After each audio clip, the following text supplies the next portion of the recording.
Hi guys, it's me Karen. Hope y'all had a great Labor Day weekend.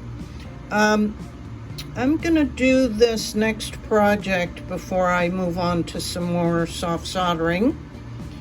I'm gonna work with this gorgeous purple Labradorite, if I can get her to flash. There we go.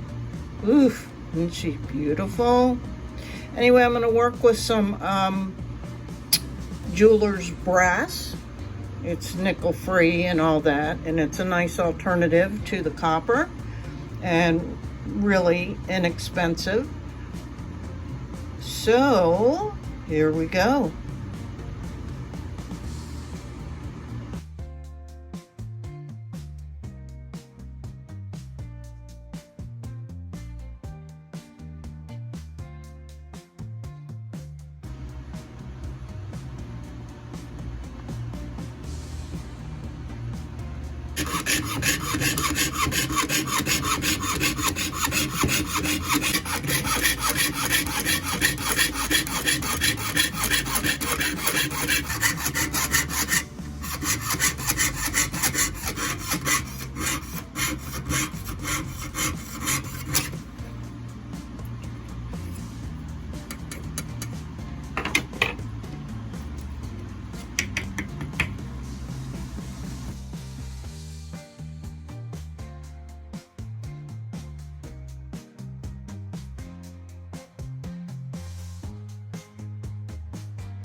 So trying to decide what kind of texture design I want to go around this, because it's already just so gorgeous stone.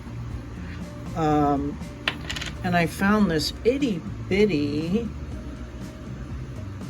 little heart. Can you see it?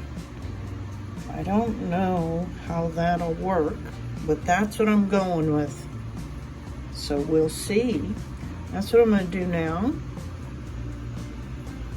And I'm not going to try and go for uniformity because that's not my thing.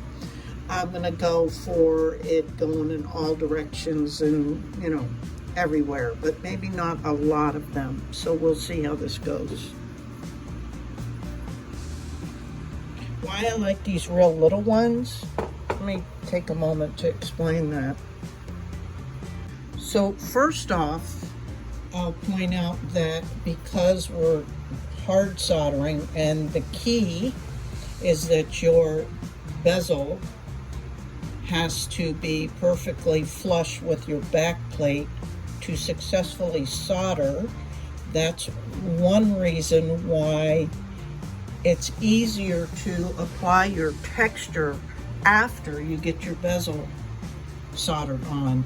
Because if you go and texture this whole thing, something like this, and then you want to put a bezel on top of that, of course it's, it's got all the divots and everything. So it isn't impossible, but for me, this way is easier because of my inexperience. So that's one reason why you do it afterwards.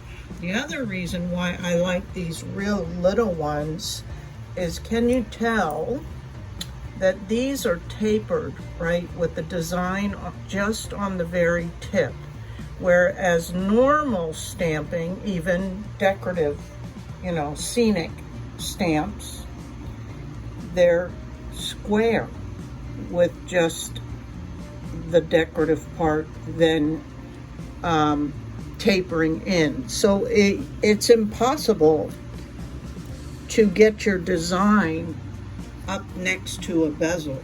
You can see it hangs over the edge, and on top of that, all this area from the flat side is what stops you from getting the design there. Whereas with these, they're tapered so much easier, plus they're real small. You can get right up next to the bezel.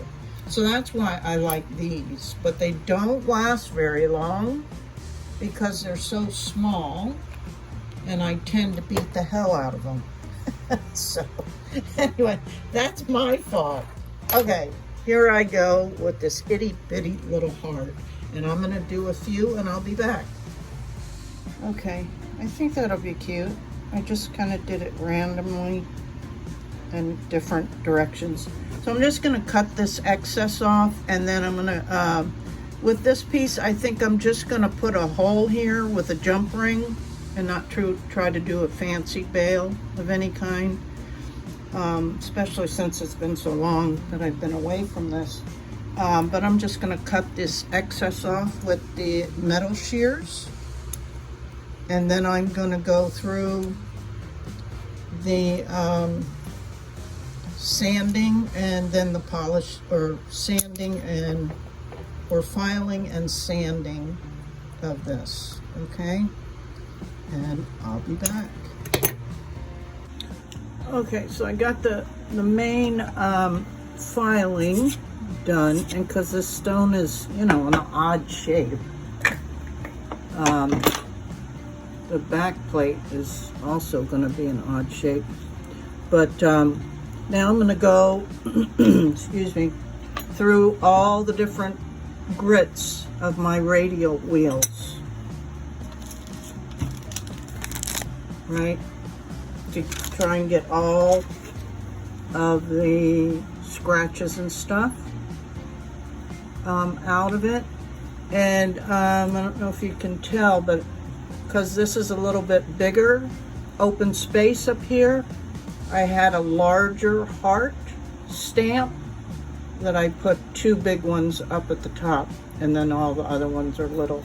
So that, I think that'll look cute when we get the black highlighting in there. So off to do all my radials, and then I'm gonna solder a jump ring on there, and I'll be back.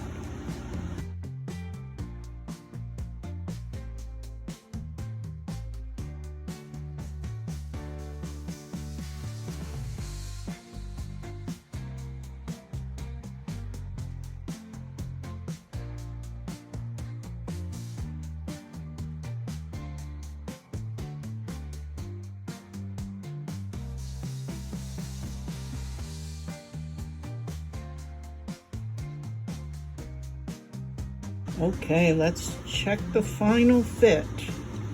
Fingers crossed, guys. Yay. And yeah, you can tell, you can barely tell that those are little hearts. They're so itty bitty.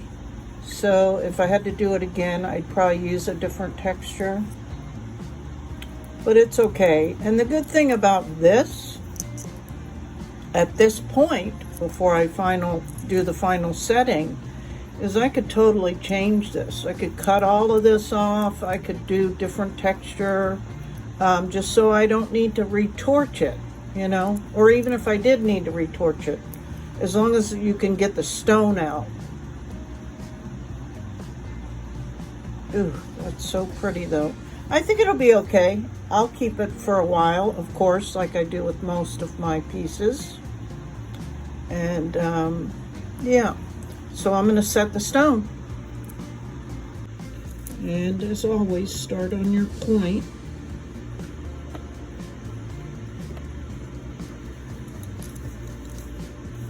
Then the other point.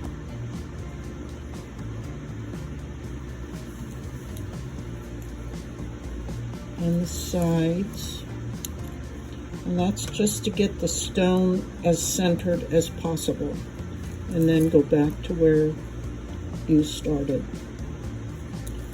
and do that until it's all done. And then we will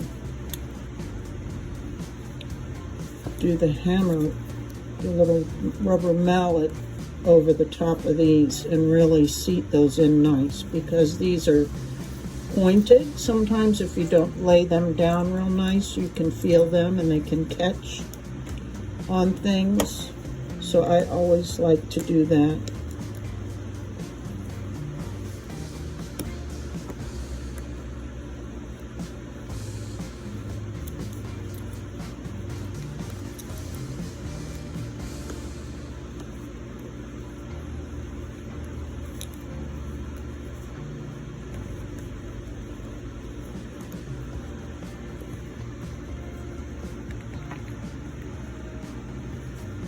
Probably won't be able to see it very well, what I'm trying to do. You just gently tap that down and it kind of turns that little point over the top. Okay, I'll be back. And here is the beauty. And it looks gorgeous on, and when you turn, of course I can't get it to flash right now, but when you turn, people can see the purple flash. It's really beautiful. So I'm very happy with that. I've been wanting to do that for, gosh, I've had this stone for at least a couple of months.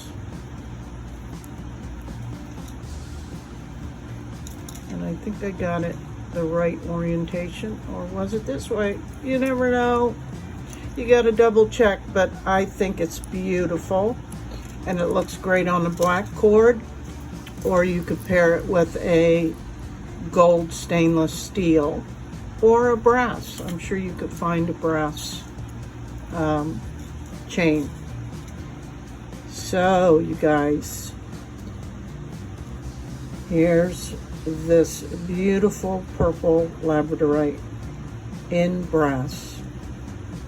And thank you guys so much for your continued support. I really, really, really appreciate it so much. You don't know. Okay, have a super week. Till next time.